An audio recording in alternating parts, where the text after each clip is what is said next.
فرقوں سے لوگوں کو نفرت ہے، ہمیں بھی نفرت ہے، لیکن مسئلہ یہ ہے جب فرقوں سے نفرت کی بات کرتے ہیں تو اہل حدیث کو بھی لوگ فرقہ قرار دیتے ہیں۔ صحابہ تھے، صحابہ سے خوارج الگ ہوئے، خوارج فرقہ ہوئے کہ نہیں ہوئے؟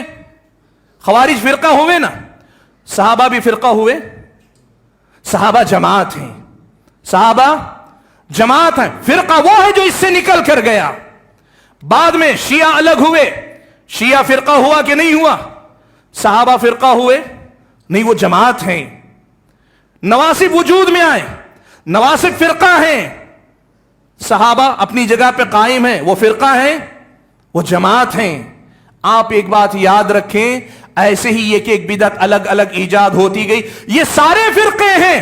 صحابہ اور نبی علیہ الصلوۃ والسلام جس طریقے پر قائم تھے وہ فرقہ نہیں جس کی مذمت کی گئی، وہ جماعت ہیں۔ سارے لوگ اگر اپنے مسلک کی طرف بلاتے ہیں تو یہ فرقے کی طرف دعوت ہے، اگر ہم کتاب و سنت کی طرف بلاتے ہیں تو یہ عین جماعت کی طرف دعوت ہے، یہ فرقے کی طرف دعوت نہیں ہے، یہ عین جماعت کی طرف دعوت ہے، اس لیے کہ کتاب و سنت کی طرف ہم آپ کو بلاتے ہیں۔